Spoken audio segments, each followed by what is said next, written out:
महाराष्ट्र का मुख्यमंत्री कौन होगा, इस पर अभी भी सस्पेंस बरकरार है। दिल्ली में गुरुवार रात गृह मंत्री अमित शाह के साथ महायुति के तीनों नेताओं की बैठक के बाद भी महाराष्ट्र के मुख्यमंत्री पद को लेकर कोई ऐलान नहीं हो पाया है और अभी तक सरकार गठन को लेकर कोई प्रक्रिया भी आगे नहीं बढ़ी है। हालांकि सूत्रों के मुताबिक महाराष्ट्र में बीजेपी का ही मुख्यमंत्री होगा, जबकि शिवसेना और एनसीपी से डिप्टी सीएम होगा। इसके साथ ही सूत्रों ने यह भी दावा किया है कि 2 दिसंबर को दिल्ली में एक बार फिर महायुति के नेताओं की बैठक होगी, जिसमें सरकार गठन पर आगे की चर्चा होगी और शपथ ग्रहण की तारीख फाइनल की जाएगी। सूत्रों के मुताबिक 5 दिसंबर को मुंबई के आजाद मैदान में शपथ ग्रहण समारोह हो सकता है, जिसमें सीएम और 2 डिप्टी सीएम के अलावा 18 मंत्रियों को शपथ दिलाई जाएगी। 10 मंत्री बीजेपी और 4 मंत्री शिवसेना और एनसीपी कोटे से होंगे। इस बीच मुंबई में आज होने वाली महायुति की बैठक रद्द हो गई है। सूत्रों का दावा है कि पहले बीजेपी विधायक दल की बैठक होगी और उसमें विधायक दल के नेता को चुना जाएगा। उसके बाद महायुति की संयुक्त बैठक होगी। साहब कल 3:30-4 बजे तक दिल्ली में थे। दिल्ली से आने के बाद वो अभी निकल गए, कुछ भी नाराजी नहीं है। सम्मान पूर्वक मीटिंग अमित शाह साहब के साथ हो गई है।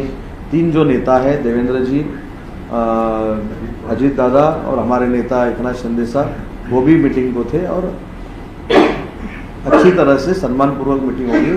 कोई भी नाराजी एकनाथ शिंदे साहब के तरफ से नहीं है। आपने अपनी बात रखी है और इसके ऊपर हमें ऐसा लगता है 1 या 2 दिन में महायुति के जो एनडीए के जो वरिष्ठ नेता है माननीय अमित शाह साहब या जेपी नड्डा साहब, उनकी तरफ से इसके ऊपर सॉल्यूशन जल्दी ही निकलेगा।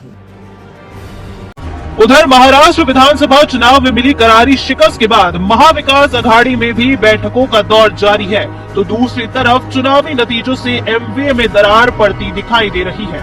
उद्धव गुट के नेता अंबादास दानवे ने हार का ठीकरा सीधे कांग्रेस पर फोड़ दिया है और कांग्रेस के अति आत्मविश्वास को हार की वजह बताया। उद्धव ठाकरे साहब का चेहरा घोषित हुआ होता तो उनके द्वारा कोरोना काल के संकट समय में किए गए काम लोगों ने देखे हैं और बहुत सारी चीजें हैं, लेकिन अब कांग्रेस को आत्मचिंतन करना चाहिए कि क्यों वो गलती कर बैठे, क्यों वो नहीं समझ पाए, क्यों वो चेहरा नहीं घोषित कर पाए। महाविनाश अघाड़ी के अंदर सिर्फ और सिर्फ आपसी कलह है। चुनाव के बाद ये गठबंधन टूट चुका है।